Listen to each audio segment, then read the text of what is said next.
दोस्तों, आप लोगों का बहुत बहुत स्वागत है आपकी अपनी महफिल द राइज लॉग में, जहां हम इलाहाबाद आर ओ के प्रीवियस ईयर के सवालों का रिवीजन कर रहे हैं। और यदि आप भी रिवीजन करना चाहें तो आके हमारे साथ रिवीजन कर सकते हैं। तो अब मैं उसी क्रम में अगला जो हमारा सब्जेक्ट है वो है हिंदी, और उसका पहला चैप्टर है वर्णमाला। तो अभी हम सिर्फ पिछले साल के सवालों को देख रहे हैं, हम इसका कोई नियम कानून नहीं पढ़ रहे हैं, कोई सूत्र नहीं पढ़ रहे हैं। तो फिर हम देखते हैं ट वर्ग में कौन सा व्यंजन नहीं आता है। तो सीधी सी बात है, 9 वर्ग में वो ट ठ ड ढ ड़ वो वाला है।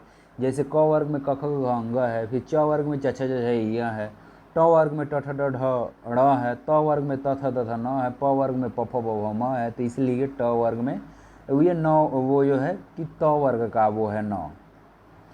विकल्पों में ह्रस्व स्वर की पहचान कीजिए। ह्रस्व स्वर क्या होते हैं?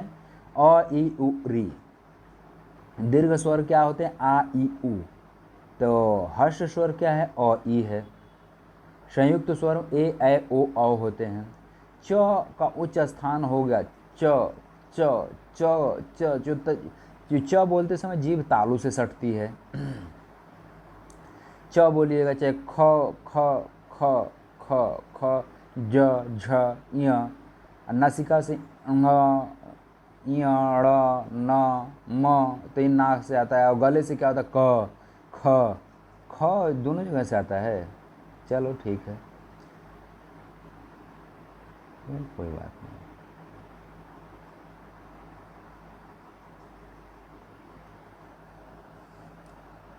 हिंदी में मूलतः क्या है? तो हिंदी में मूलतः 52 वर्ण होते हैं। वर्ण उस मूल को कहते हैं जो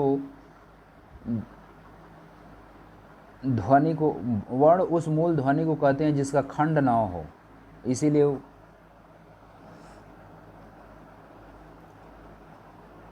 जिसका खंड न हो, जैसे अ ई च क वर्णों को उच्च वर्ण उच्चारण समूह को वर्णमाला कहते हैं। शब्द का वर्ग किस आधार पर तय किया जाता है? तो शब्द का वर्गीकरण 5 आधारों पर किया जाता है। अर्थ के आधार पर, व्युत्पत्ति के आधार पर, स्रोत की उत्पत्ति के आधार पर, व्याकरण प्रकार के आधार पर, प्रयोग के आधार पर।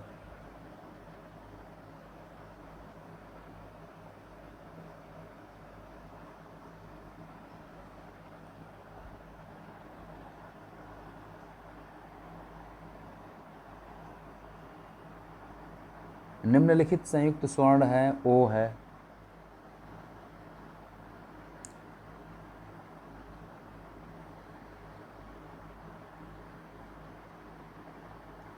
स्पर्श व्यंजन को वर्गीय भी कहा जाता है। ऋतु, री क्या है? री जो है हास्य स्वर है। री कौन सा स्वर है? तो री हास्य स्वर है। हास्य स्वर अ ई उ री है। दीर्घ स्वर आ ई उ है। संयुक्त स्वर ए ऐ ओ है, हम पहले भी पढ़ चुके हैं। एक ध्वनि जब दो व्यंजनों से संयुक्त हो जाए तब वो क्या होती है? तब वो संपृक्त ध्वनि कहलाती है। एक ध्वनि जब दो व्यंजनों से संयुक्त हो जाए तब वो संपृक्त ध्वनि कहलाती है। री का उच्चारण स्थान है री। री तालव्य है, मूर्धन्य मूर्धन्य। ट ठ ड ढ ड़ र श री री। अच्छा, इसको मूर्धन्य बोलते हैं। ओष्ठ में प फ ब भ म उ ऊ। तालव्य में च छ ज झ इ ट ठ नहीं य श ई। दंत में क्या है? त थ द ध न ल श लिरी। प वर्ग का उच्चारण स्थान कौन सा है? प वर्ग का उच्चारण प ओष्ठ से बोलते प। श वर्ग का उच्चारण स्थान क्या है? तो श वर्ग का उच्चारण स्थान है तालव्य है। मुक्ताक्षर किसको कहते हैं? गा गा पराग नाम।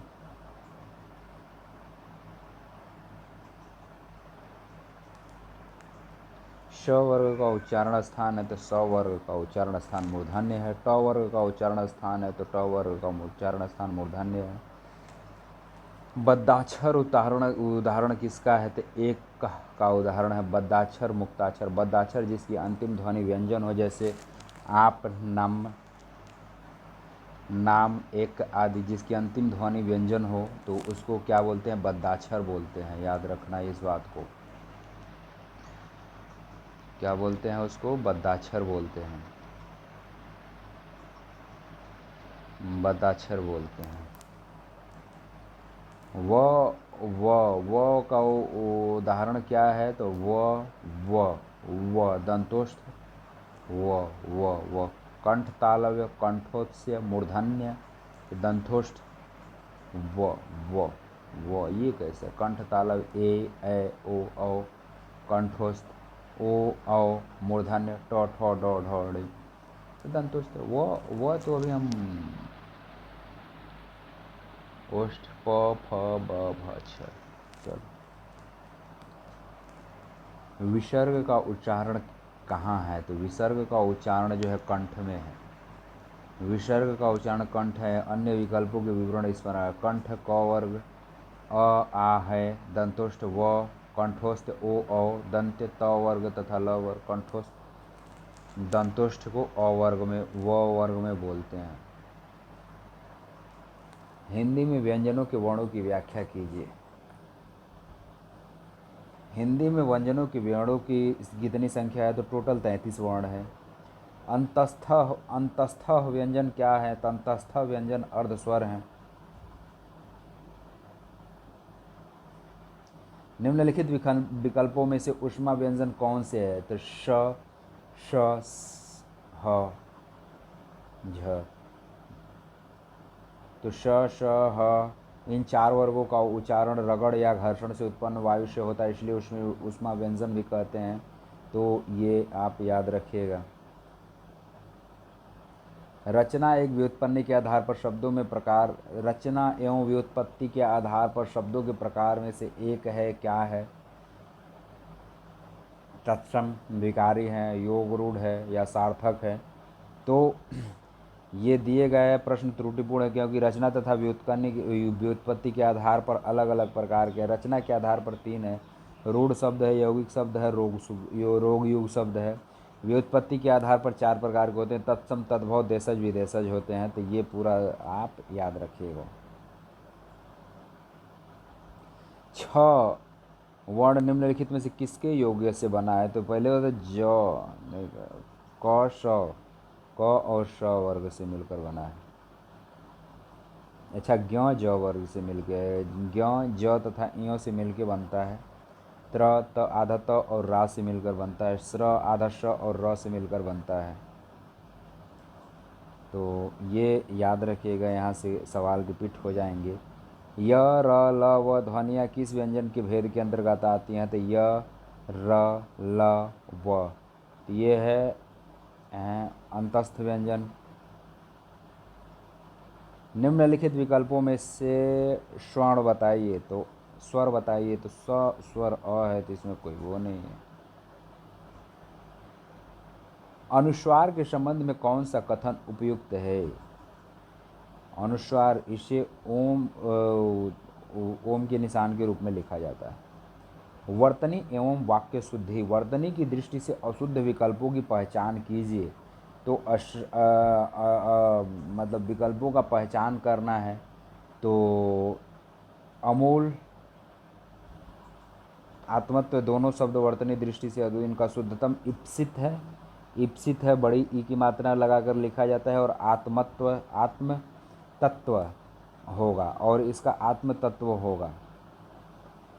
तो आत्मतत्व, वही तो है ना, डबल त यहाँ पर होता है। तो ये थोड़ा याद रखना है, ये ज़्यादा कठिन जाएगा। ग्रुप डी में ये सबसे कठिन सवाल हमें लग रहा है। निम्नलिखित में से सही वर्तनी वाला शब्दों को छांटिए। तो शब्द सही वर्तनी और क्लेश होता है, तो इसलिए यही सही है। कौन सा अशुद्ध वाक्य है? आप पढ़ने पर ध्यान दीजिए। कई रेलवे के कर्मचारियों की गिरफ्तारी हुई है। तो ये नहीं होता, कई रेलवे के नहीं, रेलवे के कई कर्मचारी होगा।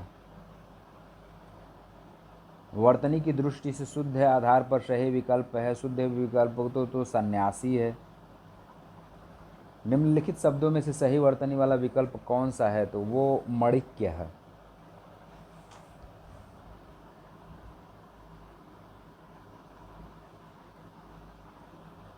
निम्नलिखित में सही वर्तनी वाला शब्द है तो उसे क्या बोलते हैं? वो निरस्ता बोलते हैं। मेरे को अपने मामा के घर जाना है। मुझे अपने मामा के घर जाना है। मुझे अपने मामा के घर जाना है, डी है। सही वाक्य चुनिए। कि मैं गाने का अभ्यास कर रहा हूँ। मोहन की माताजी जा रहा है, नहीं। हमें चरख काटना चाहिए, नहीं। खरगोश को काट कर गाया बहन, तो वो पहला वाला सही है। शुद्ध शब्द छांटिए। संस्कृत, हस्ताक्षर, देख रहे हो? संस्कृत, कृतिक, सांस्कृतिक होता है। सांस्कृतिक, हाँ। हस्तक्षेप होता है, हस्ताक्षेप नहीं होगा। हास्यास्पद होता है, हास्यप्रद। अच्छा, हास्यपद लिखा है, हास्यास्पद होता है। निम्नलिखित वाक्यों का क्रमानुसार व्यवस्थित कीजिए। तो इसमें तो आप लगा दोगे, अध्ययन और अध्यापन हो शहीदों का एक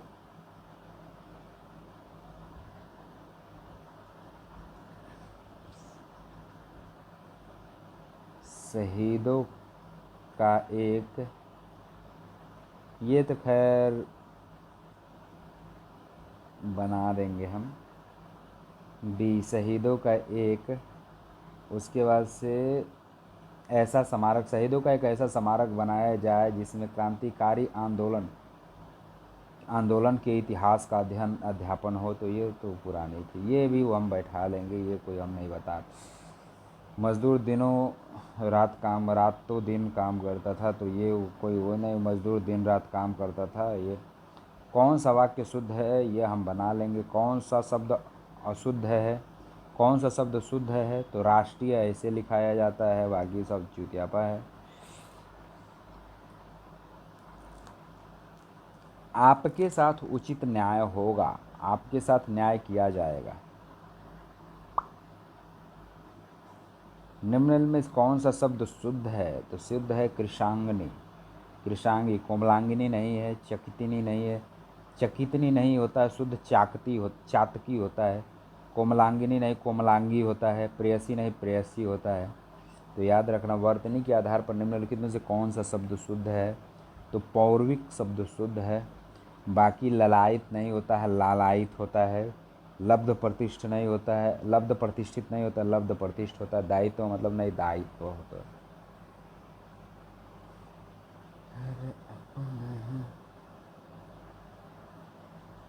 शुद्ध नहीं है तो शुद्ध नहीं है, मंत्रिमंडल में छोटी ही की मात्रा होती है। मात्रहीन होता है, वक्तृगण होता है, ये सही है। वक्तृगण होता है, सानंद होता है। वर्तनी के अनुसार शुद्ध शब्द का चयन कीजिए। वर्तनी के त्याज्य होता है, त्याज्य पृथक में आधा क रहेगा, पूर्व में छोटा बड़ाऊ की मात्रा रहेगा, और पृष्ठ में पृष्ठ रहता है। दिए गए विकल्पों में शुद्ध वाक्य का चयन कीजिए। खैर ये तो लगा दिया जाएगा। मेरा नाम आनंद कुमार है, सही बात है। शुद्ध शब्दों का चयन कीजिए। रामायण नहीं, लक्ष्मण नहीं, प्रामाणिक, ये डी ही सही है। स्वास्थ्य, स्वास्थ्य शुद्ध है इसका, स्वास्थ्य आधा था यह होता है। निम्नलिखित में से अशुद्ध शब्द छांटिए। अशुद्ध शब्द अंश को, वो बड़ा वाला स रहता है, अंश रहता है। अंश या अंश, अच्छा ये भी अशुद्ध, ये भी शुद्ध होता है। बाकी अब खड्डा, सकल, शांत। वर्तनी के अनुसार शुद्ध शब्दों का चयन कीजिए। सी, विच्छेद। निम्नलिखित में से शुद्ध वाक्य शब्दों को छांटिए। चक्षु, चक्षु, चक्षु रोग, भास्कर। जगधात्री नहीं, जगधारी। यावत जीवन, क्या होगा? नहीं, डी तो नहीं होगा, चक्षु रोग होगा। बी ऑप्शन हो सकता है। सी है। या जीवन शुद्ध रूप है जिसका अर्थ जीवन भर होता है, या जीवन। जगदात्री होता है जगधात्री का। अच्छा, बड़ा ऊ की मात्रा चक्षु रोग में। भास्कर का भास्कर होता है। निम्नलिखित में से कौन सा शब्द अशुद्ध है? तो शताब्दी में बड़ी ई की मात्रा रहता है। निम्नलिखित में से अशुद्ध शब्दों का चयन कीजिए। अशुद्ध शब्दों का मुहूर्त में जो है कि बड़ा ऊ की मात्रा रहती है, जबकि महत्वाकांक्षा, वांछनीय, सात्व, ये सब सही है। निम्नलिखित में से शुद्ध वर्तनी वाला शब्द नहीं है। तो शुद्ध वर्तनी वाला कृत्य कृत नहीं है, कृत कृत्य होता है।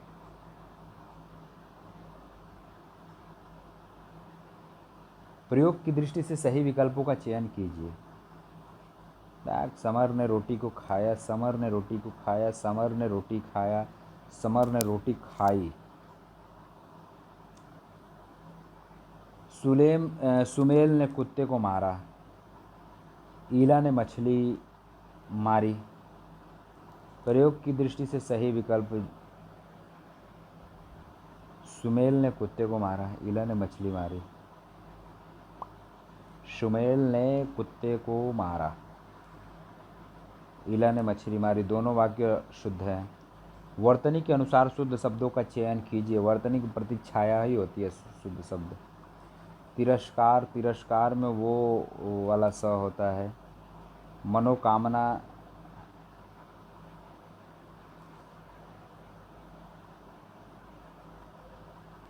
सन्मुख, ये सन। निम्नलिखित में से कौन सा वाक्य शुद्ध है? तो यही है, यदि आप चाहें तो मैं यह कलम आपको दे सकता हूँ। यदि आप चाहें तो यह कलम यदि आप चाहें तो मैं यह कलम आपको दे सकता हूँ। यदि आप चाहें, अच्छा, यदि आप चाहते तो नहीं, चाहें तो वही मैं कहूँ। यदि आप चाहें तो मैं यह कलम आपको दे सकता हूँ, नहीं, ये भी गलत है। कह रहा है कि यदि आप चाहो, नहीं, यदि आप चाहें ही होगा। कौन सा वाक्य अशुद्ध है? तो आप यहाँ से जाओ, पहले आप यहाँ से जाओ, हम खाना खा चुके हैं, मैं खाना खा चुका हूँ होगा। खरगोश, ये तो खैर, गाय का ताज़ा दूध चाहिए, गाय का,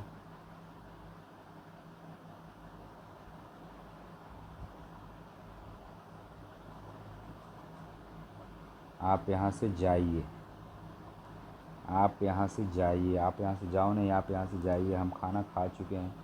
खरगोश को गाजर काट कर खिलाए। अच्छा, ये भी सही, साल छूटिया।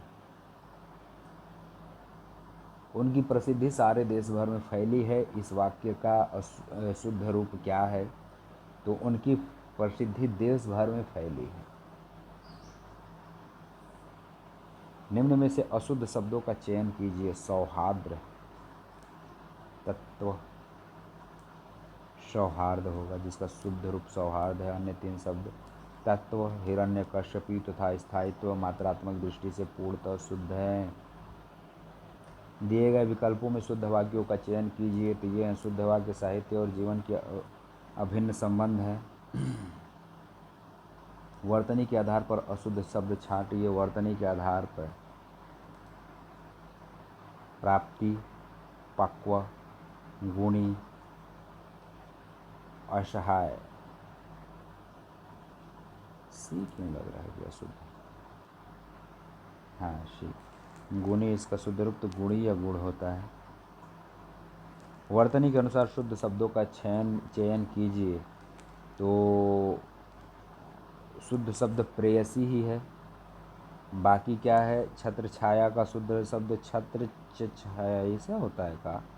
देख रहे हो कितना टफ सवाल है यारों का।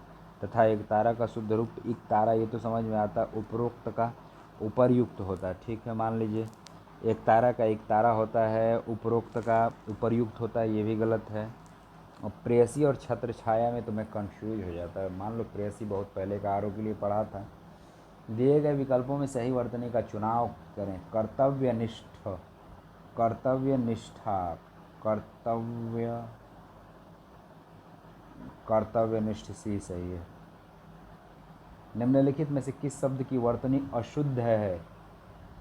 संवाद, विषयांतर्गत। ये अशुद्ध है, इसका सूत्र विषयांतर्गत होता है, विषयांतर्गत होता है। निम्नलिखित में से शुद्ध वाक्यों का चयन कीजिए। शुद्ध वाक्यों का चयन कीजिए योगीराज। निम्नलिखित में से सही शब्द चुनिए। मूर्धन्य, मूर्धन्य, मूर्धन्य ही होगा। सही वर्तनी का चयन कीजिए। जिजीविषा ही होती है सही वर्तनी, जीवन जीने की इच्छा है। दिए गए विकल्पों का शुद्ध रूप का से चयन कीजिए। प्रधानाचार्य ने अध्यापक को बुलाया। प्रधानाचार्य अध्यापक को बुला भेजा, नहीं, प्रधानाचार्य अध्यापक को बुलाया, अध्यापक को बुला भेजा, तो प्रधानाचार्य ने अध्यापक को बुलाया ही होगा। निम्नलिखित वाक्यों को अशुद्ध करने वाला शब्द कौन सा है? मुझे सफल होने की निराशा है। तो मुझे सफल होने की निराशा क्या होता है? कोई आस लगाए बैठा है ना, मुझे सफल होने की आशा है। वर्तनी के आधार पर वाक्य का शुद्ध रूप चुनिए। आपका स्वास्थ्य कैसा है? आपका स्वास्थ्य, ये तो बी गलत है। आपका स्वास्थ्य, अच्छा अभी आपने पढ़ा था स्वास्थ्य ऐसे लिखा जाता है। दिए गए शब्दों का शुद्ध रूप चुनिए। अच्छा, स्वास्थ्य में आधा स आधा थ और य होता है। दिए गए शब्द का शुद्ध रूप चुनिए। निरीक्षण, निरीक्षण भी ऑप्शन है।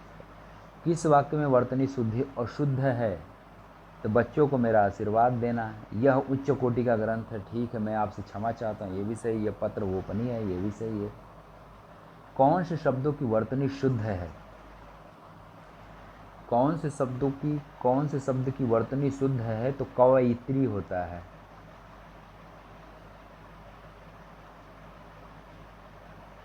निम्नलिखित में से कौन सा वाक्य अशुद्ध है?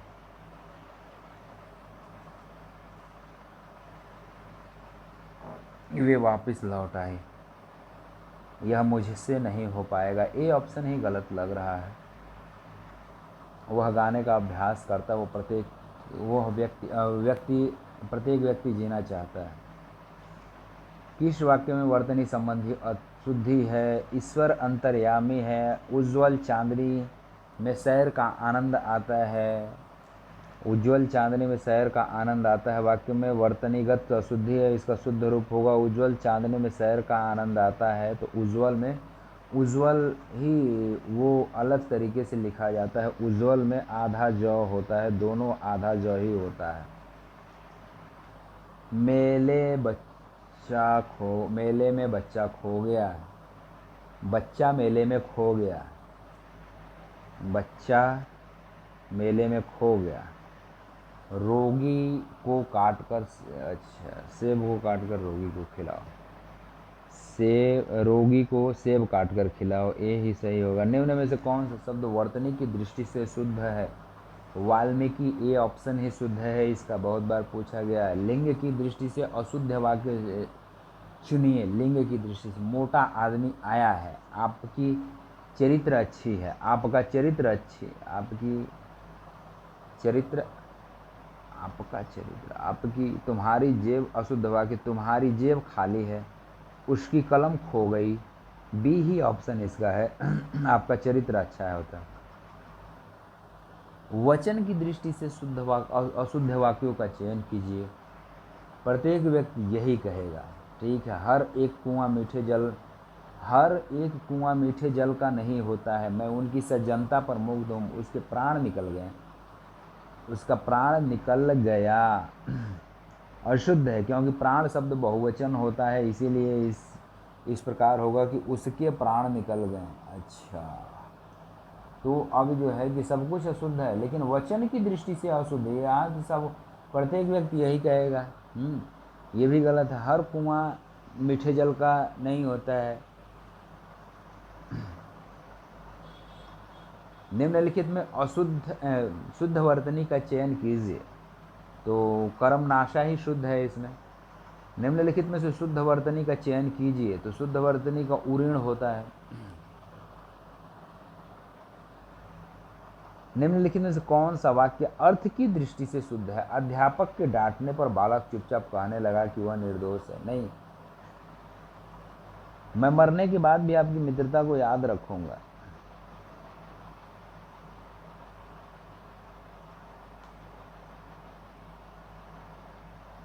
अपनी टीम के पराजित होने पर उसे बहुत दुख हुआ। यही सही है। यह मेरा यह पत्र न मिले तो सूचित करना है। कैसे सूचित करेंगे? चूटिए। मैं आज सुबह आपके घर गया था किंतु तुम घर पर नहीं मिले। मैं त्रुटि क्या है? लेकिन किंतु आप घर पर नहीं मिले। किंतु आप घर पर नहीं मिले।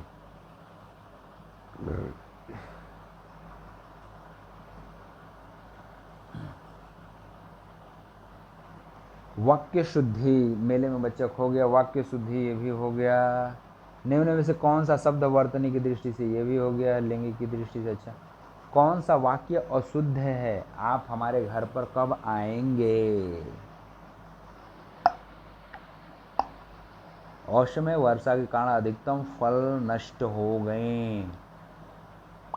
तो इसमें क्या है? फसल, अधिकतर फसल न, अधिकतर फसल ही गलत है इसमें। अधिकतर फसलें नष्ट हो गई। आपने इनकी बात सुन ली, अब मेरी भी सुनो। सुनने की कृपा करो, कष्ट करो। सुनने की कृपा करो, कष्ट करो।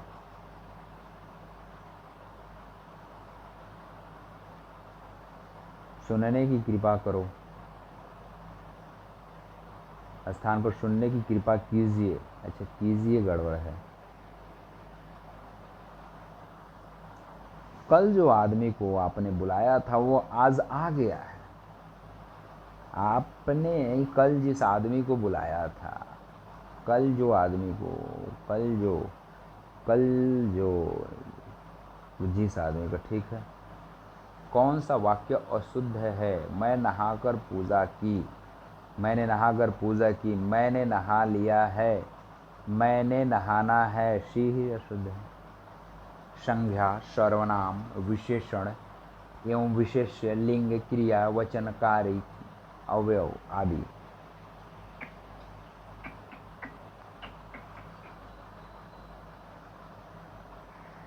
27।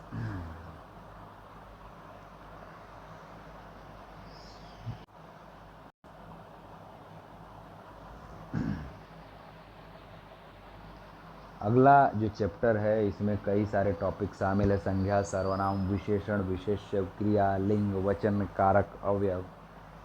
ठीक है, तो हम संज्ञा देखते हैं। तो अगला सवाल है इसमें कौन सा सर्वनाम नहीं है? सर्वमान लिखा है, गलत लिखा है।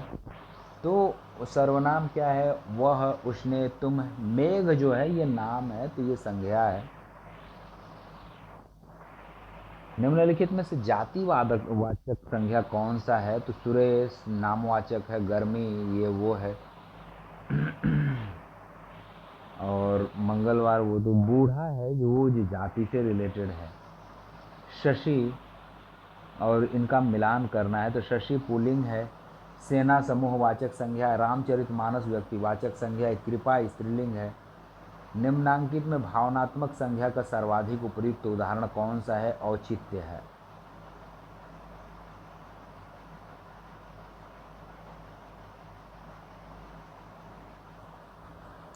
निम्नलिखित में भाववाचक संज्ञा नहीं है। भाव किसमें आता है?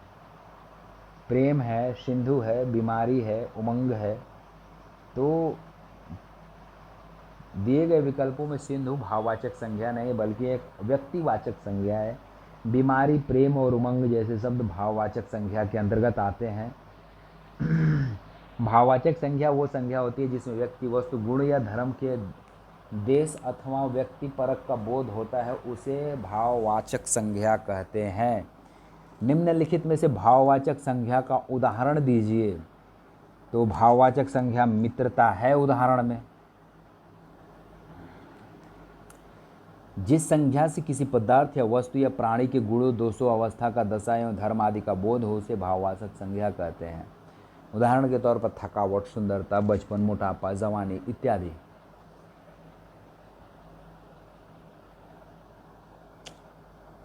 निम्नलिखित व्यक्तिवाचक संज्ञा का एक उदाहरण क्या है? तो दिए गए विकल्पों में चेन्नई शब्द व्यक्तिवाचक संज्ञा का उदाहरण है। जो संज्ञा में किसी विशेष व्यक्ति, स्थान या वस्तु का बोध हो उसे व्यक्तिवाचक संज्ञा कहते हैं। ऐसा क्या है? एरावत हाथी व्यक्तिवाचक संज्ञा है। पहाड़ों की ऊंचाई जातिवाचक संज्ञा है। कुंतल या बुढ़ापा व्यक्तिवाचक संज्ञा है।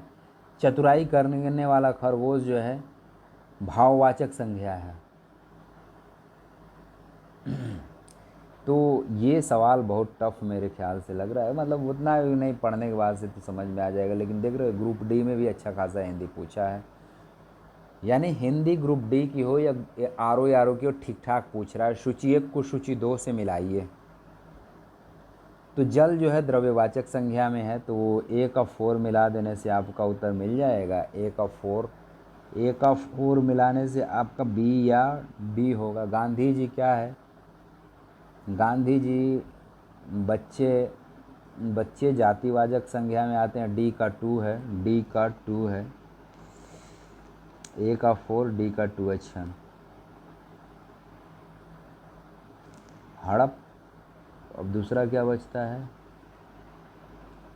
गांधी जी हड़पवाचक हैं, नहीं, गांधी जी व्यक्तिवाचक हैं और हड़प जो है भाववाचक है। हड़प जो है भाववाचक संज्ञा है, तो ये बन जाएगा, उसमें ऐसा कुछ नहीं, सब पहचान में आने वाला। निम्नलिखित में जातिवाचक संज्ञा शब्द नहीं है, तो वो क्या है? गंगा क्या है? नदी क्या है? फिर दिए गए विकल्पों की गंगा जातिवाचक संज्ञा का शब्द नहीं है, बल्कि व्यक्तिवाचक संज्ञा का है। व्यक्ति जिस शब्द से किसी वस्तु या व्यक्ति का बोध हो उसे व्यक्तिवाचक संज्ञा कहते हैं, जैसे गांधी, काशीराम गांधी इत्यादि। भाववाचक संज्ञा कौन है? तो भाववाचक संज्ञा है कमाई। जो किसी वस्तु या अवस्था के दशा भाव का बोध कराते हैं वो भाववाचक संज्ञा कहलाते हैं। उपर्युक्त विकल्पों में कमाई भाववाचक संज्ञा है। इसके अन्य उदाहरण है मिठास है, खटास है, जवानी है, बुढ़ापा है, भूख है, बचपन है, खामोशी है, क्रोध है, चढ़ाई है इत्यादि है आदि। भाववाचक संज्ञा क्या है? तो खामोशी भाववाचक संज्ञा में आती है। व्यक्तिवाचक संज्ञा का चयन कीजिए। तो रक्षाबंधन क्या है? व्यक्तिवाचक संज्ञा है। मंत्री, पुस्तक, मिठास ये सब जो है जातिवाचक संज्ञा है। फूल कौन सी संज्ञा है? तो फूल क्या है? जातिवाचक संज्ञा है।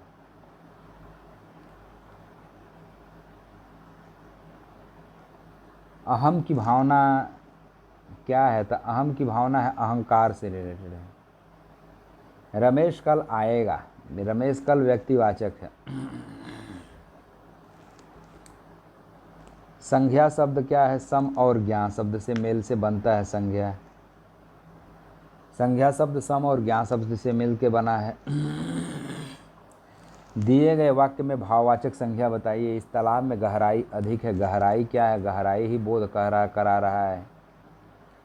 व्यक्तिवाचक संज्ञा चुनिए। प्रेमचंद जी हिंदी साहित्य के कहानीकार थे। प्रेमचंद हिंदी साहित्य के कहानीकार थे। अच्छा, व्यक्तिवाचक तो प्रेमचंद व्यक्तिवाचक है। वह यौवन में परिश्रम करता है। वाक्य में रेखांकित क्या है? रेखांकित एक संज्ञा है।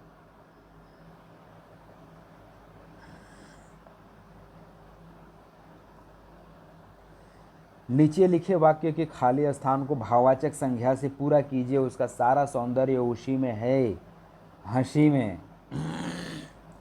उसका सारा सौंदर्य उसकी हंसी में है। भाववाचक लिखना है तो भाववाचक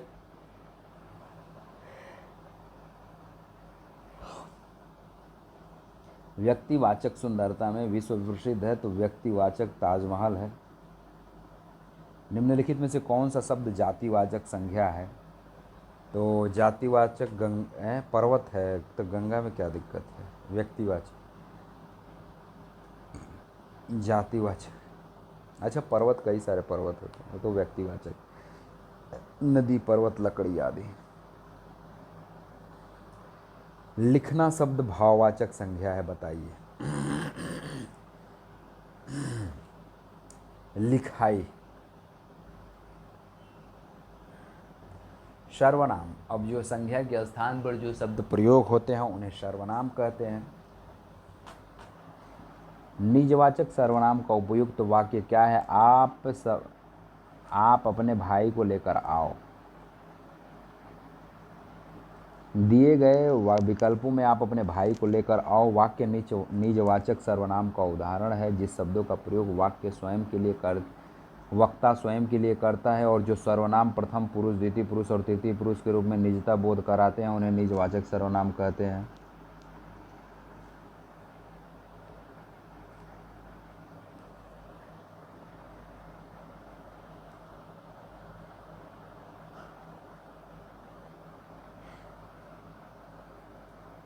निम्नलिखित में सर्वनाम एक भेद है, एक भेद नहीं है।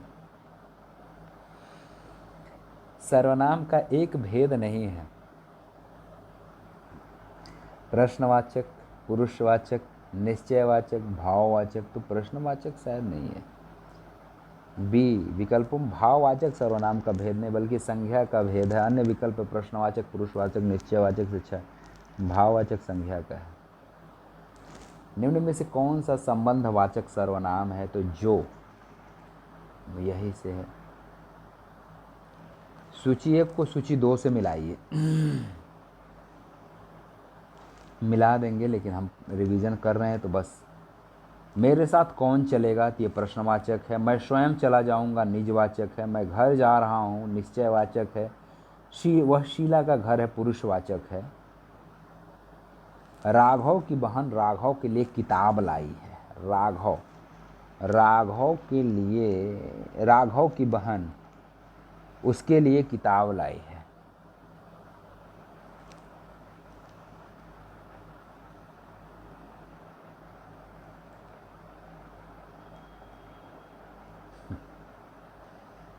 इसको मिलान तो किया जा सकता है। जैसे मान लीजिए बाहर कौन आया है, तो कौन है तो प्रश्नवाचक है, तो ए का 4 मिलान दीजिए। ए का 4 मिलाइएगा तो भी सवाल नहीं बन पाएगा। छड़, मैं खुद मिलाता हूँ, जाने दो। वह अपने आप चला जाएगा, निजवाचक है। यह ले जाओ, निश्चयवाचक है। मैं कल चला जाऊंगा, पुरुषवाचक सर्वनाम है। निम्नलिखित में से गुणवाचक सर्वनाम के उदाहरण दो। गुणवाचक सर्वनाम के उदाहरण क्या है? उचित, हजार, रंगीला, प्रशस्त। उपर्युक्त विकल्पों में प्रशस्त गुणवाचक विशेषण है। प्रशस्त का अर्थ प्रशंसा योग्य होता है। जिन शब्दों में संज्ञा सर्वनाम के गुण दोषों का अर्थ प्रकट हो उन्हें गुणवाचक विशेषण कहते हैं। आयोग ने भी इस प्रश्न को हट क्योंकि गुणवाचक विशेषण का भेद न कि सर्वनाम का है। आयोग ने इस प्रश्न को हटा दिया था क्योंकि गुणवाचक विशेषण का भेद है, न कि सर्वनाम का।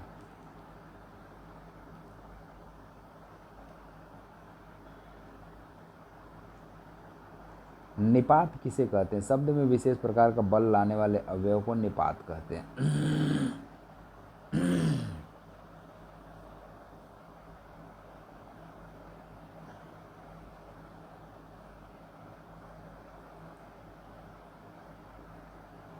डी का सेकंड, जो। डी का सेकंड, कुछ, आप।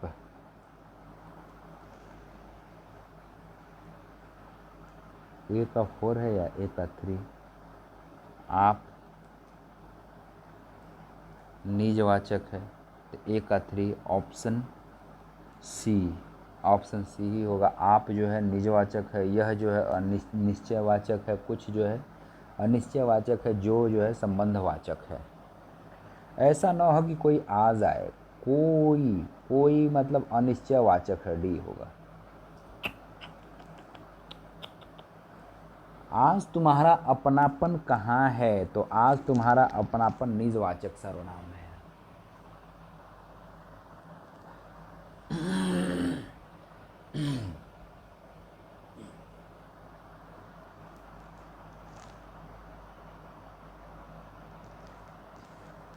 आप भला तो जग भला निजवाचक सर्वनाम है। आप क्या है? निजवाचक है।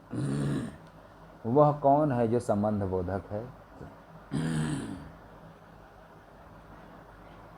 बिपाशा ने जो भी कहा वो संबंधवाचक है। यहाँ कोई नया काम नहीं है। कोई यह जो है कि यह जो है निश्चयवाचक है, निश्चयवाचक है। उसने कुछ नहीं खाया है, कुछ नहीं, कुछ नहीं, कुछ नहीं, कुछ नहीं, अनिश्चयवाचक है।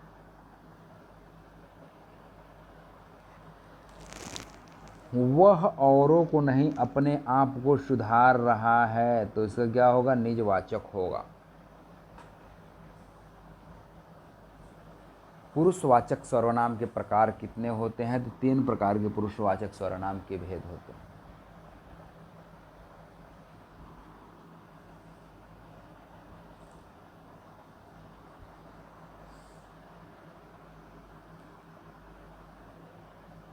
पुरुषवाचक सर्वनाम को चुनिए। हम 10वीं कक्षा के छात्र हैं। मैं हम उत्तम पुरुषवाचक सर्वनाम है, अन्य विकल्प असंगत है।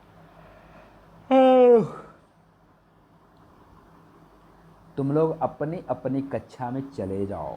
तो तुम लोग पुरुषवाचक सर्वनाम में तुम लोग पुरुषवाचक सर्वनाम को चुनिए।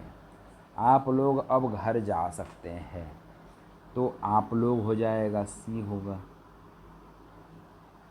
किस पद से झंडा, किस किस से झगड़ा करते फिरोगे? किस किस क्या है? सर्वनाम है। विशेषण एवं विशेष्य। क्षत्रिय बड़े साहसी होते हैं में बड़े शब्द क्या है? ये भाववाचक ने, क्रिया विशेषण ने, प्रतिशेषण है, प्रतिशेषण। अच्छा, दिए गए वाक्य में प्रयुक्त बड़े शब्द प्रतिशेषण। ऐसे शब्द जो विशेषण की विशेषता बताते हैं उन्हें प्रतिशेषण कहते हैं। कंचन अत्यंत सुंदर है। सुंदर की विशेषता अत्यंत बता रहा है तो अत्यंत प्रतिविशेषण है।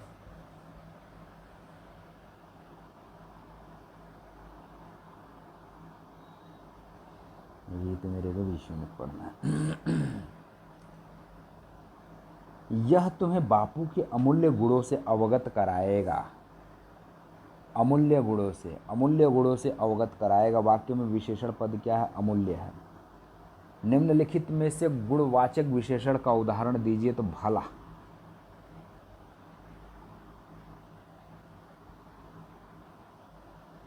सौगुना संख्यावाचक है। अलग जो है गुणवाचक है। प्रत्येक जो है संख्यावाचक है।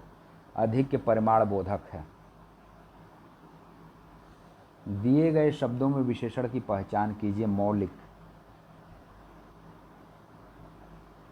मुझे थोड़ा दूध चाहिए, तो परिमाणवाचक है क्योंकि थोड़ा चाहिए आपको। लजीज शब्द किसके लिए उपयुक्त होगा? तो ये भोजन के लिए होता है।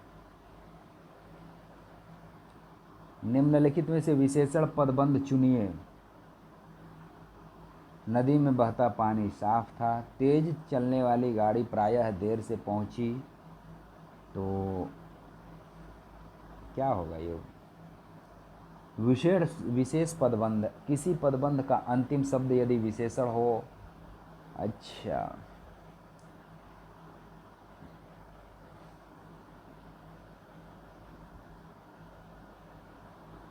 विशेषण और अन्य सभी पद उसी पर आश्रित हों तो वह विशेषण पदबंध कहलाता है। तो नदी में बहता पानी साफ था। मुझ अभागे को कौन पूछता है? किसी न किसी तरह यह करना ही है। तो वह व्यक्ति ध्यानमग्न था। इस सवाल को मैं फिर से देखूंगा।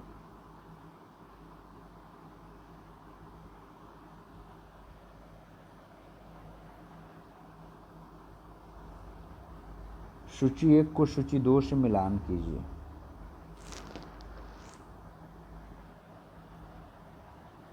संख्यावाचक। कल मैं 2 किलो अंगूर लाया, तो ये संख्यावाचक हो गया। बी का थर्ड मिला दिया। तो ऑप्शन बी और डी बच गए। अब ए का 2 या ए का 4?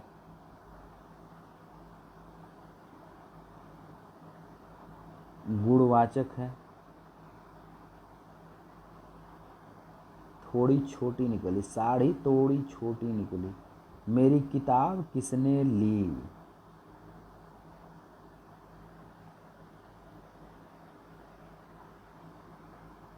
गुणवाचक विशेषण है, ये कटु है।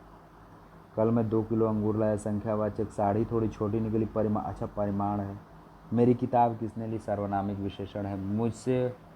मुझे शेर भर दूध चाहिए, निश्चित परिमाणवाचक है। चुटकुला सुनने पर मीना बहुत हंसी, क्रिया विशेषण है, क्या है, परिमाणवाचक है।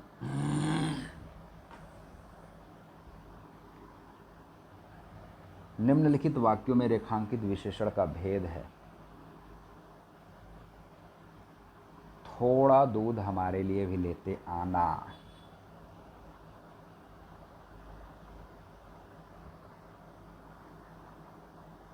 तो थोड़ा क्या है, अनिश्चित परिमाणवाचक है। विशेषण क्या है, विशेषण BDE। विशेषण भेद क्या है, तो विशेषण भेद है गुणवाचक विशेषण होता है, परिमाणवाचक विशेषण होता है और संख्यावाचक विशेषण होता है। व्यक्तिवाचक बहुब्रीहि है तो नहीं, हमने कुछ और चैप्टर में सुना था। व्यक्तिवाचक तो संज्ञा होता है। विशेषण के 4 प्रकार होते हैं, गुणवाचक विशेषण, परिमाणवाचक, संख्या विशेषण और सार्वनामिक विशेषण। विशेषण शब्दों की विशेषता प्रकट करने वाले को प्रविशेषण कहते हैं।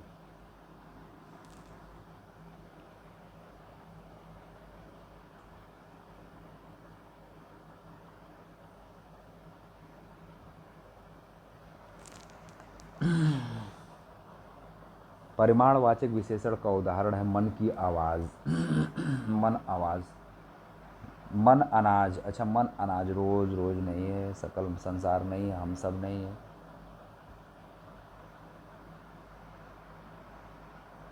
जैसा देश वैसा भेष, क्या है ये, सार्वनामिक विशेषण है।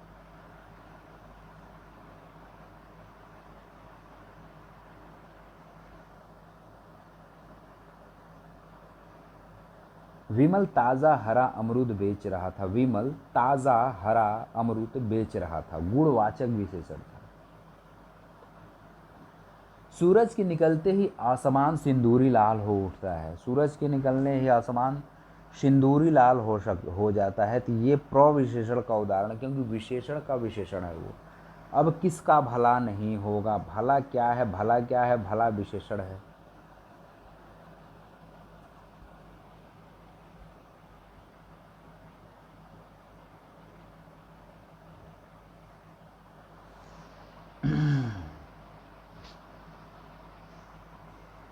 दूसरे प्रयास के बाद वो परीक्षा में सफल हो सका। तो दूसरे प्रयास में दूसरा मतलब ये संख्यावाचक था। व्यापारी ग्राहक से अनुचित लाभ कमा रहा था, व्यापारी ग्राहक से अनुचित लाभ कमा रहा था, तो परिमाण बोधक विशेषण है।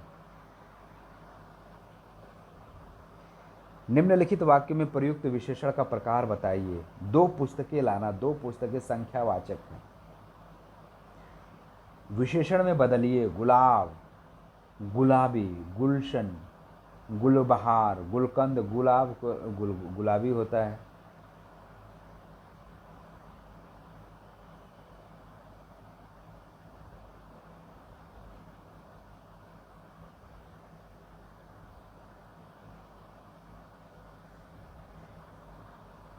विशेषण में बदलिए, गति का गतिशील होगा।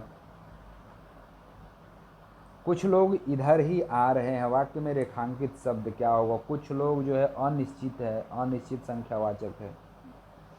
नीली कमीज वाला लड़का अभी अभी गया है, रेखांकित पद क्या है, संज्ञा है। विशेषण उपवाक्य है, क्रिया विशेषण उपवाक्य, प्रधान उपवाक्य है, तो विशेषण उपवाक्य है।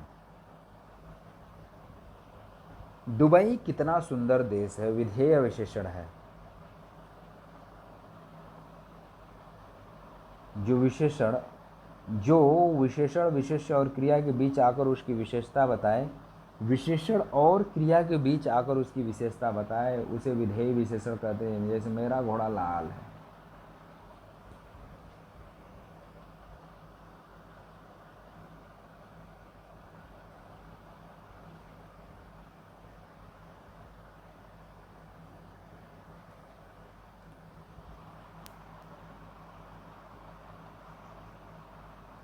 यह भयंकर दुर्घटना हुई है, तो ये क्या है? विशेषण है।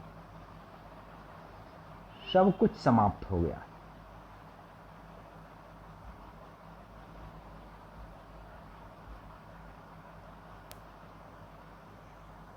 सब कुछ समाप्त हो गया। विशेषण का प्रकार बताइए। सब कुछ मतलब जो है संख्यावाचक है। आलस शब्द का विशेषण क्या होगा? तो आलस का आलसी होगा। अब हम देखते हैं क्रिया।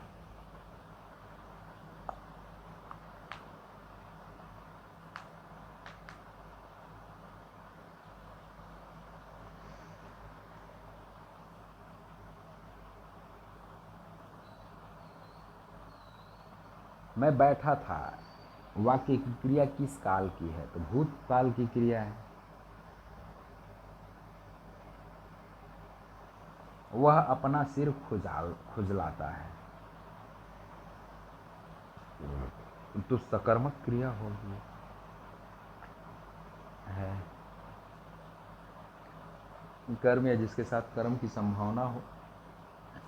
नाना जी फल खरीद कर घर लाए। वाक्य में रेखांकित पद रचना के आधार पर क्रिया का कौन सा रूप है? तो वो पूर्वकालिक क्रिया है।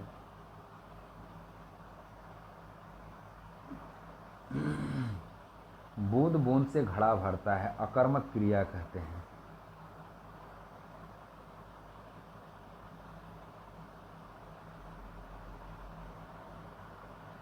विपदा मुझसे घबराती है, रेखांकित पद की क्रिया है, सकर्मक क्रिया है।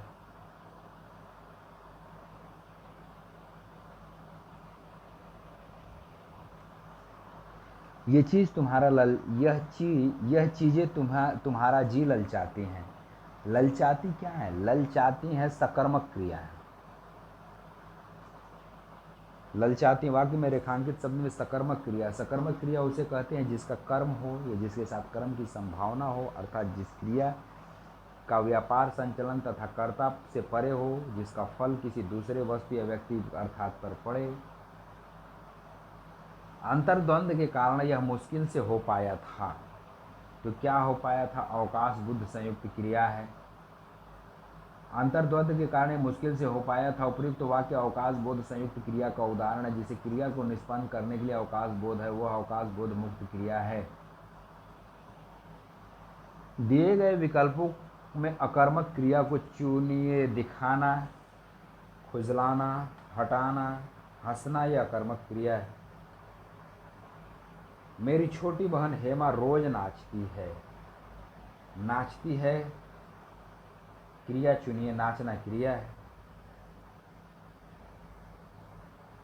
बच्चा रोज 8 बजे सोता है, तो सोता है में क्रिया है। पिताजी रोज अखबार पढ़ते हैं, पढ़ना क्रिया है। फिर निम्नलिखित वाक्यों में भाववाचक संज्ञा का भाववाच्य का उदाहरण कौन है? अब चले जाइए पाठ।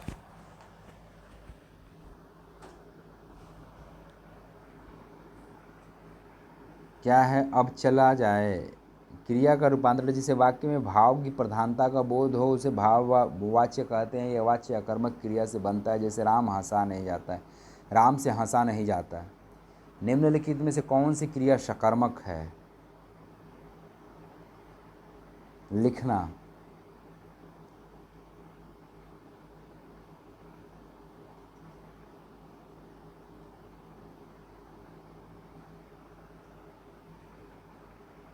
भारत कहाँ से आ गया? रेखांकित क्रिया से के भेद के अंतर्गत आएगी, तो डी संयुक्त क्रिया है।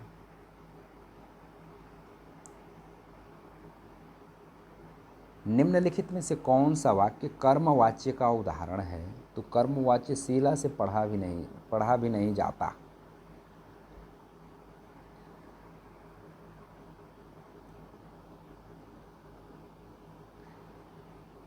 अगला सवाल,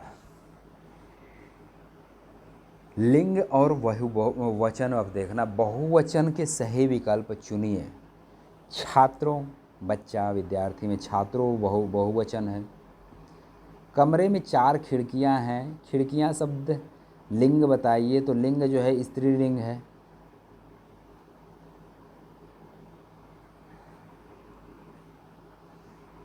दिए गए वाक्य में 4 खिड़कियाँ, प्रत्युक्त शब्द खिड़कियाँ स्त्रीलिंग है। जिस शब्द से स्त्री जाति का बोध होता है उसे स्त्रीलिंग कहते हैं। एक वचन का सही विकल्प चुनिए। सही विकल्प चुनिए, नदी है। वचन की दृष्टि से असंगत युग में है। नीति का नीतियाँ, वधु को वधुएं हैं, दरी का दरियाँ हैं, दर्शन का दर्शनों है। दर्शन का असंगत युग में चुनना है। केवल बी है, दर्शन का दर्शनों। दर्शनों की दृष्टि से दर्शन शब्द सदैव बहुवचन के ही रूप में प्रयोग किया जाता है, तो इसलिए इसका कुछ होगा नहीं। वधु का वधुएं हैं, दरी का दरिया भी है।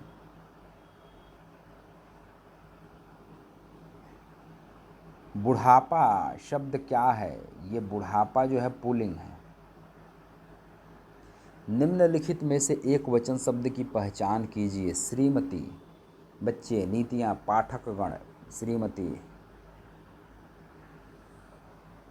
निम्नलिखित बहुवचन में प्रयोग होने वाला शब्द है।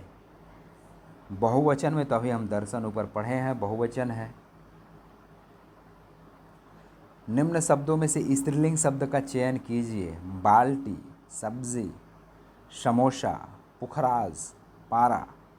बाल्टी सब्जी, ए और सी, ऑप्शन बी। निम्नलिखित में से पुल्लिंग शब्द की पहचान कीजिए। पुल्लिंग इमारतें बनवाई हैं। नवाबी मत कहिए। संध्या, नवाबी और संध्या नक्षत्र ही इसमें दिया है। अच्छा, नवाबी भी स्त्रीलिंग है। उसकी माँ की चिट्ठियाँ अक्सर उसके पास आती थीं। रेखांकित पद का वचन बदल रेखांकित। उसकी माँ की चिट्ठियाँ अक्सर आती थी। चिट्ठियाँ बहुवचन में है, इसलिए चिट्ठी होगा। तो चिट्ठी देख रहे हैं, दोनों दो जगह गलत लिखा है। चिट्ठी यहाँ लिखा है। उसकी माँ की चिट्ठी अक्सर उसके पास आती थी।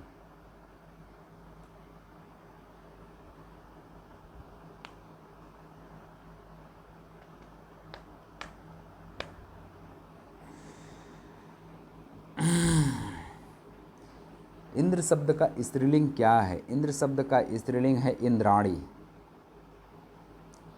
निम्नलिखित में से सेठ का स्त्रीलिंग बताइए। सेठ का सेठानी होता है। देवर का देवरानी होगा। बनिया का बनियाइन। साला बन अध्यापक का अध्यापिका होता है। धोबी का धोबिन होता है। निम्नलिखित में से असंगत युग्म चुनिए। सेठ का सेठानी नहीं, सेठानी होता है। ठाकुर का ठकुराइन होता है। लाला का ललाइन ललाइन होता है। बनिया का बनियाइन होता है। ये नदी शब्द का उचित बहुवचन शब्द सुनिए, तो नदियाँ ही है इसका।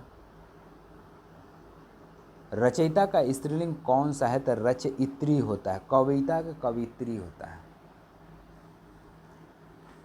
कार्यात्मक के संयोजक के कार्यक्रम की पूरी तन्मयता के साथ रेखांकित किया जाता है, जिसके संयोजिका कहते हैं। संयोजित, संयोजक को संयोजिका कहते हैं। पुल्लिंग, परिचालक का परिचालिका बोलते हैं। निवेदक का निवेदिका बोलते हैं।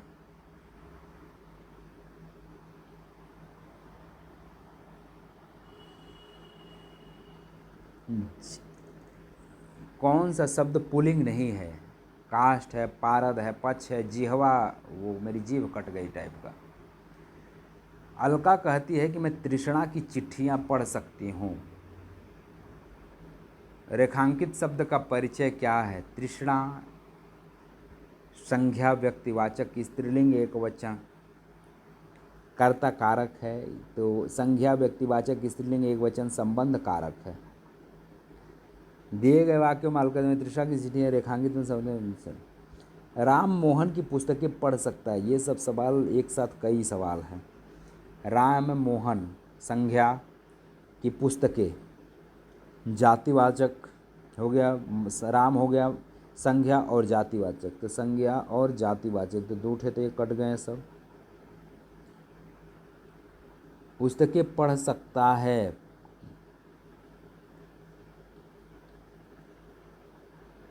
स्त्रीलिंग होगा, यानी पुस्तकें स्त्रीलिंग होती हैं, तो इसलिए निम्नलिखित में से तद्भव पुल्लिंग शब्द है, क्या है? तद्भव गन्ना।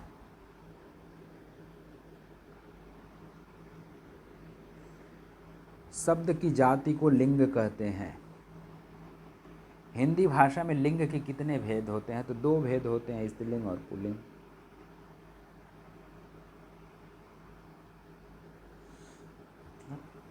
पता नहीं।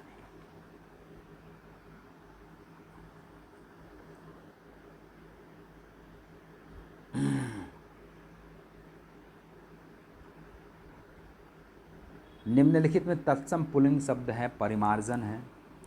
परिमार्जन है, जबकि अन्य शब्द धृति है, वायु तथा विज्ञप्ति स्त्रीलिंग है। निम्नलिखित में से तद्भव स्त्रीलिंग क्या है? तद्भव तत्सम पहिया होगा। दिए विकल्पों में रास स्त्रीलिंग शब्द है, जबकि बहाव पहिया आटा पुल्लिंग शब्द है। संज्ञा के जिस रूप से उसके पुरुष या स्त्री जाति का उसे लिंग कहते हैं। निम्नलिखित में से तत्सम स्त्रीलिंग क्या है? तो तत्सम स्त्रीलिंग में अनुभूति है। अध्यापक शब्द स्त्रीलिंग रूप का क्या है? अध्यापिका होता है।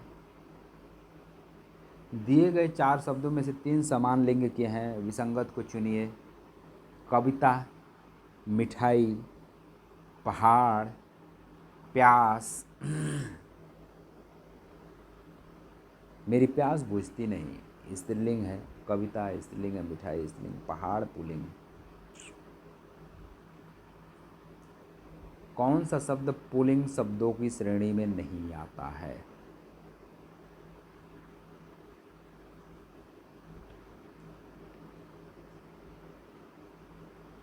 दिए गए विकल्पों में संतान शब्द पुल्लिंग शब्दों की श्रेणी में नहीं आता है, यह स्त्रीलिंग शब्द है, जबकि गुस्सा, बचपन, हीरा और हीरा पुल्लिंग शब्द हैं। संज्ञा के जिस रूप से व्यक्ति या वस्तु की नर या मादा जाति का बोध होता है उसे व्याकरण लिंग कहते हैं। हिंदी भाषा में 2 लिंग है, पुल्लिंग और स्त्रीलिंग। दिए गए शब्दों में कौन एक पुल्लिंग नहीं है? तो छड़ी पुल्लिंग नहीं है, छड़ी स्त्रीलिंग है। गेहूं, मोती, भारत।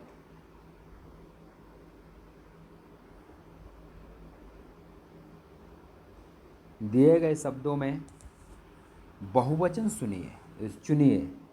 दुल्हनिया, दुल्हनिया का दुल्हनिया होगा।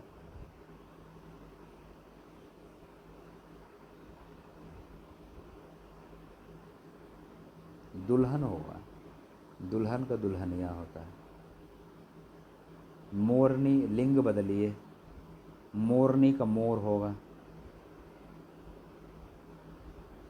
चोर का चोरनी होगा, जेठ का जेठानी होगा, भला का भली होगा, छोटा का छोटी होगा। पंडिताइन का पंडित होता है। मुगल का मुगलानी, अच्छा मुगल का मुगलानी होता है। देवर का देवरानी, योगी का योगिनी होता है। डालिया एक वचन है, डाली इसका डालियाँ एक डालियाँ एक वचन है, तो बहुवचन शब्द डालियाँ का एक वचन शब्द डाली है।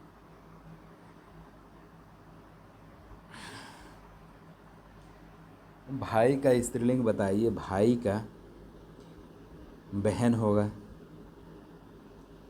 बहुवचन बताइए। किताब का किताबें होती हैं। हाथी का स्त्रीलिंग हथिनी होता है। हथिनी होता है।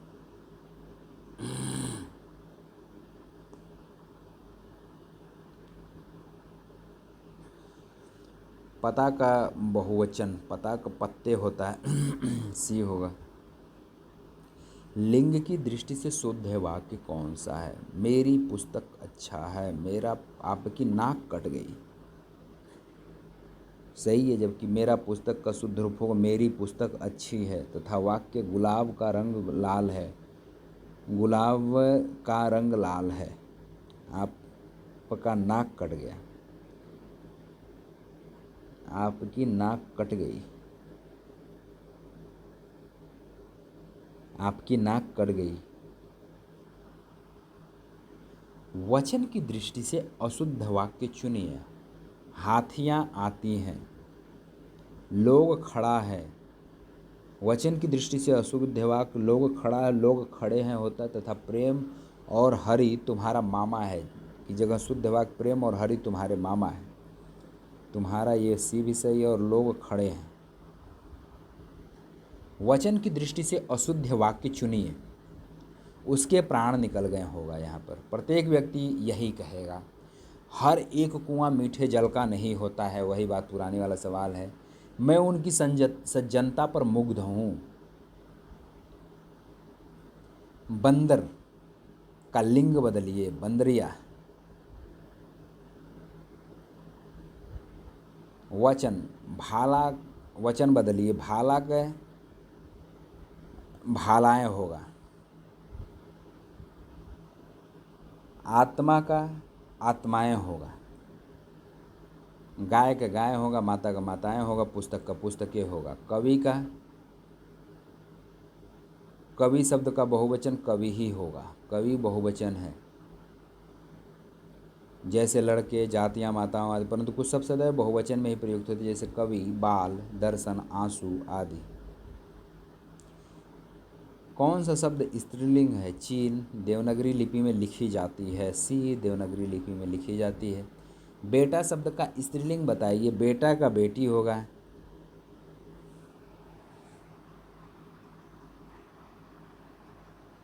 कारक,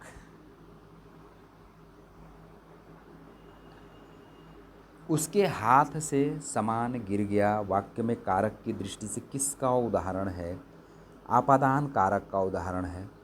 दिए गए वाक्य में उसके हाथ से सामान्य गिर गया में अपादान कारक है। संज्ञा के जिस रूप में किसी वस्तु के अलग होने का भाव प्रकट हो उसे आपादान कारक कहते हैं। जिस शब्द में आपादान की विभक्ति से अलग होने का अर्थ लगती है उसे किसी दूसरी वस्तु के पृथक होने का बोध होता है। घर में कुत्ता भी शेर होता है। दिए गए वाक्य में से कारक चिन्ह चुने तो में होता है। क्रिया के आधार पर सूचित करने वाली संज्ञा सर्वनाम के रूप में अधिकरण कहते हैं। जैसे नाव जल में तैरती है। कह रहे क्रिया या आधार को सूचित करने वाली संज्ञा।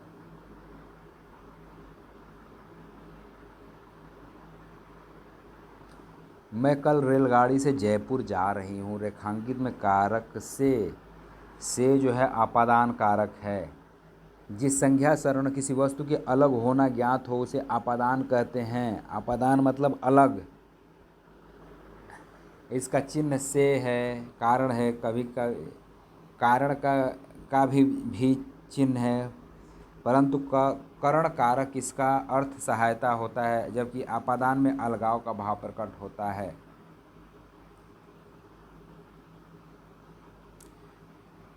करण कारक वो होता है, लड़के ने हाथ से फल लिया।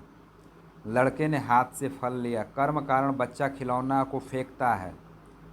संप्रदान कारक माँ ने मजदूरी के पैसे दिए। अपादान कारक यात्री चलती रेलगाड़ी से कूद गया।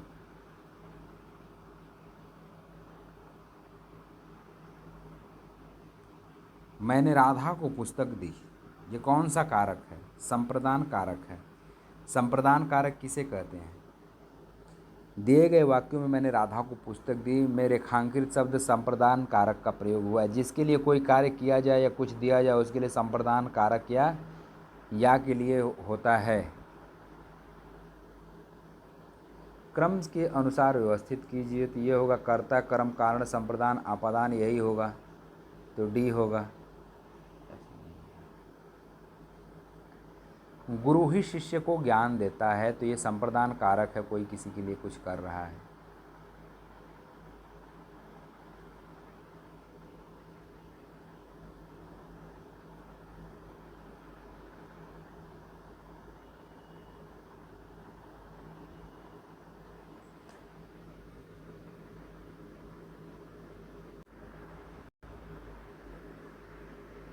हिंदी भाषा में मुख्यतः कितनी विभक्तियां हैं? तो 7 विभक्तियां हैं। हिंदी भाषा में मुख्यतः 7 विभक्तियां हैं। ये विभक्तियां दो तरह से प्रयोग की जाती हैं, कारक विभक्ति के रूप में तथा उपपद विभक्ति के रूप में। क्रिया के आधार पर लगने वाली विभक्ति को कारक विभक्ति तथा अन्य पदों के आधार पर लगने वाली विभक्ति को उपपद विभक्ति कहते हैं।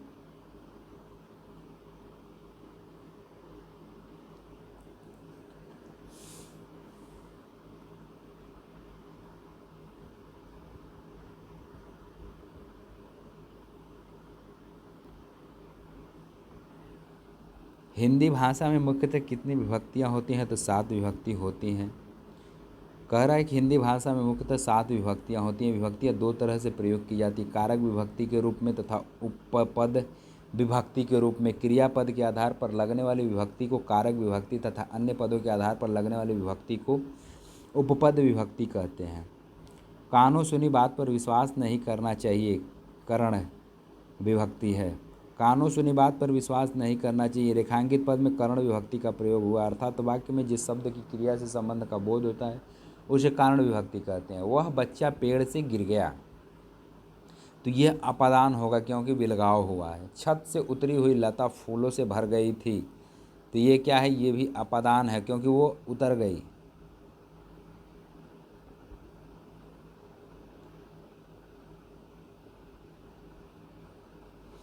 शिक्षक ने छात्रों को पुस्तकें दी। छात्रों को पुस्तकें दी कौन सा कारक है? तो इसको संप्रदान कारक कहते हैं।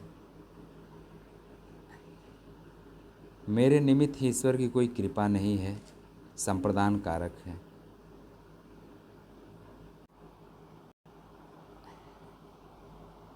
उस बच्चे ने सिर पर लोटे से पानी डाला,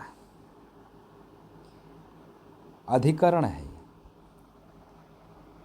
रेखांकित में अधिकरण कारक है। जो संज्ञा का वह रूप जिसे क्रिया के आधार का बोध हो उसे अधिकरण कारक कहते हैं। अब इसे कारक और कारक चिन्ह कर्ता ने कर्म को करण से द्वारा संप्रदान कारक को के लिए अपादान कारक से अलग होने के अर्थ में संबंध कारक का के की रे री अधिकरण कारक में पर हो, संबोधन कारक है। कारक कितने प्रकार के होते हैं? तो 8 प्रकार के होते हैं। उसका घर 100 मील की दूरी पर था, इसको अपादान कारक कहते हैं।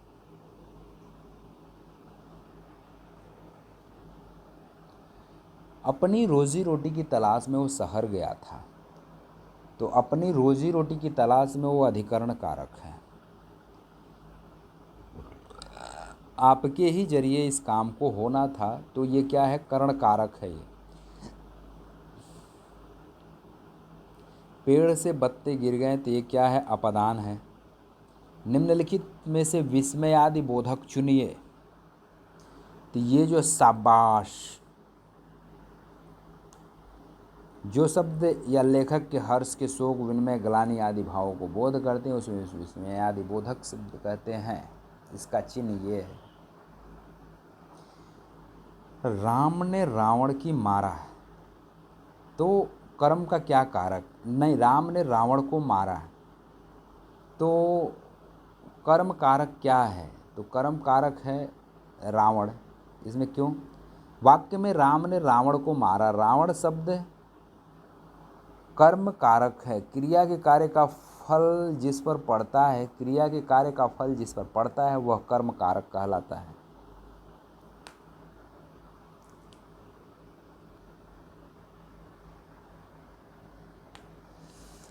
नौकर ने दरवाज़ा खोला, वाक्य के रेखांकित पद में कौन सा कारक है? तो कर्ता कारक है।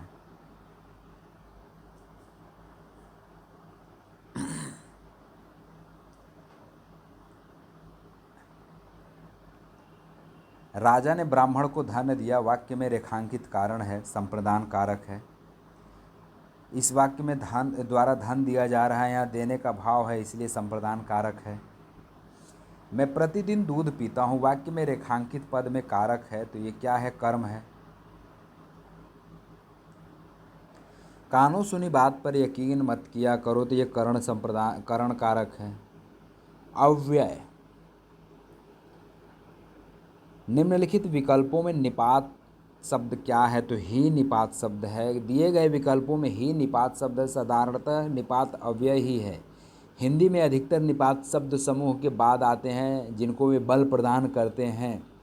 काश आज वर्षा होती में काश कौन सा निपात है? तो काम है, काश है, विस्मयादि बोधक निपात है। वह हमेशा अपने भाई के गीत गाता रहता है। वाक्य में अव्यय पद क्या है? हमेशा। हमेशा तथा अपने सर्वनाम शब्द का गीत गाता रहता है। तो ये था चैप्टर 3 तक का रिवीजन वीडियो भाई लोग। हम कल जो है कि इसका अगला चैप्टर हम देखेंगे। यहाँ चैप्टर 4 से हम लोग अगला रिवीजन करेंगे। तब तक के लिए बहुत बहुत धन्यवाद।